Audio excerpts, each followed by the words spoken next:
Lesson 187. I bless the world because I bless myself. No one can give unless he has. Oh, right out the gate. No one can give unless he has. I can give blessing because I have received blessing from God. In fact, giving is proof of having.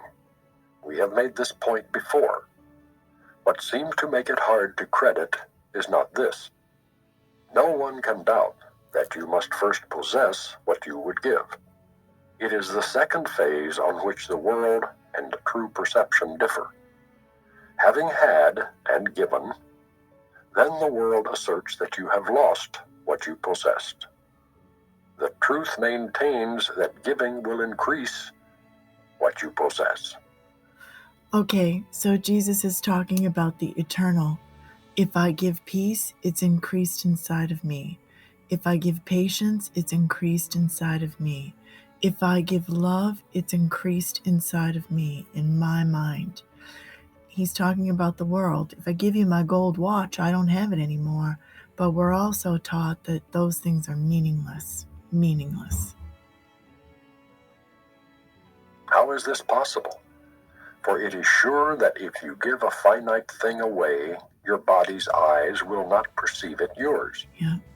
Yet we have learned that things but represent the thoughts that make them. And you do not lack for proof that when you give ideas away, you strengthen them in your own mind. Perhaps the form in which the thought seems to appear is changed in giving. Yet it must return to him who gives. Nor can the form it takes be less acceptable. This is very interesting too. This is the absolute law of mind he's talking about here. We could even say the opposite of this lesson would be, I curse the world because I'm cursed. Or I'm cursed because I curse the world. Right? It must be more. Ideas must first belong to you before you give them. If you are to save the world, you first accept salvation for yourself.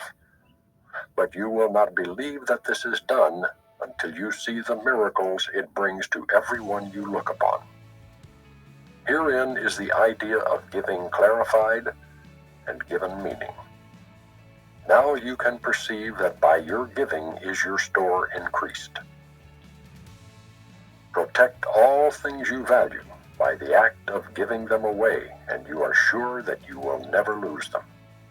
Keep giving love no matter what, and I'll never experience myself without it. If I'm perceiving hate, give love, patience, peace. To be peaceful in the face of hate and betrayal and rejection is the whole lesson. To be non-reactive and stay in peace. What you thought you did not have is thereby proven yours. Yet value not its form, for this will change and grow unrecognizable in time, however much you try to keep it safe. No form endures. It is the thought behind the form of things that lives unchangeable.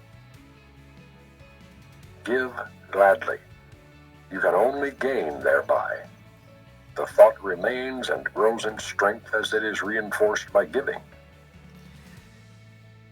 The treasures we store up in heavenly realms of mind, when we return love, when we return hate with love, are immeasurable. This is what they're talking about, and this is how we bring it into practical terms in the world. Thoughts extend as they are shared, for they cannot be lost. There is no giver and receiver in the sense the world conceives of them. There is a giver who retains, another who will give as well. And both must gain in this exchange, for each will have the thought in form most helpful to him. What he seems to lose is always something he will value less than what will surely be returned to him. He's talking about the world here. At the level of the world, the ego will only give if it believes it will be receiving something of more value back. Never forget you give but to yourself. Who understands what giving means must laugh at the idea of sacrifice.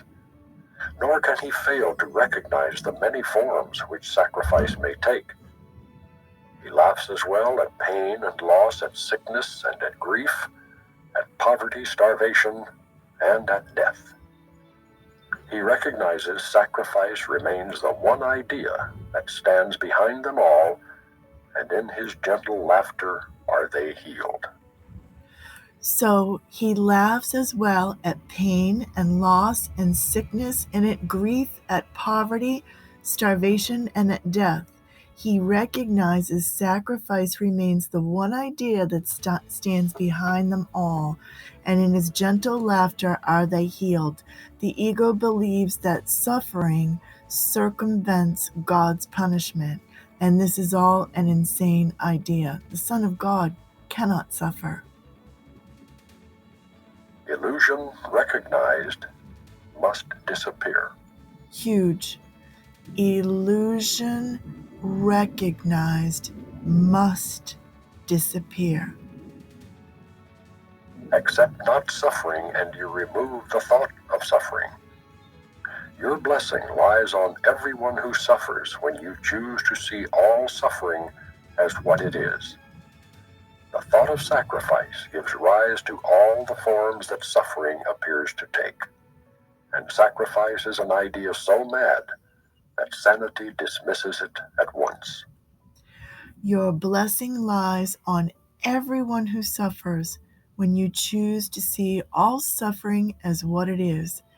The ego suffers in order to kill itself before, in its insanity, it believes God can.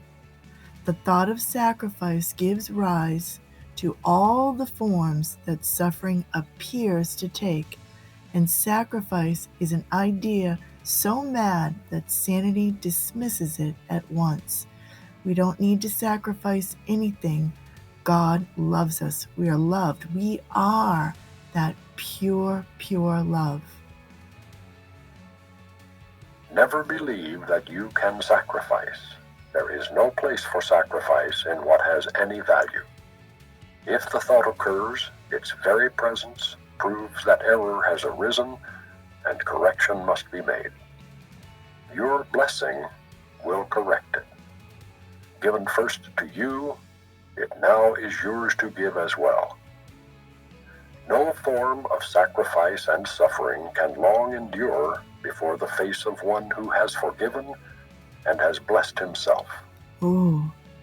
No form of sacrifice and suffering can long endure before the face of one who has forgiven and blessed himself.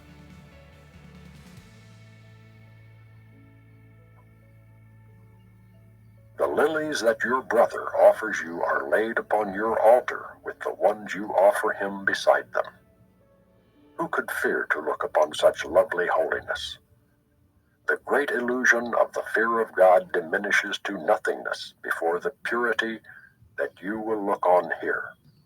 So you catching that? Sacrifice is the fear of God. That's what's underneath all the belief in pain and suffering. The great illusion of the fear of God diminishes to nothingness before the purity that you will look on here. Be not afraid to look. The blessedness you will behold will take away all thought of form and leave instead the perfect gift forever there, forever to increase, forever yours, forever given away. Be not afraid to look. The blessedness you will behold will take away all thought of form and leave instead the perfect gift forever there, forever to increase, forever yours, forever given away. Now are we one in thought, for fear has gone. And here before the altar to one God, one Father, one Creator, and one thought, we stand together as one Son of God. Fear has gone. Fear of God has gone. Not separate from Him who is our source, not distant from one brother who is part of our one self, whose innocence has joined us all as one, we stand in blessedness and give as we receive. The name of God is on our lips, and as we look within, we see the purity of heaven shine in our reflection of our Father's love. Only the guilt of the ego looks out upon a guilty, attacking world. We're not guilty. That's not us. Now are we blessed, and now we bless the world. What we have looked upon we would extend, for we would see it everywhere. We would behold it shining with the grace of God in everyone. We would not have it be withheld from anything we look upon. And to ensure this holy sight is ours, we offer it to everything we see. For where we see it, it will be returned to us in form of lilies we can lay upon our altar, making it a home for innocence itself, who dwells in us and offers us His holiness as ours. Ooh.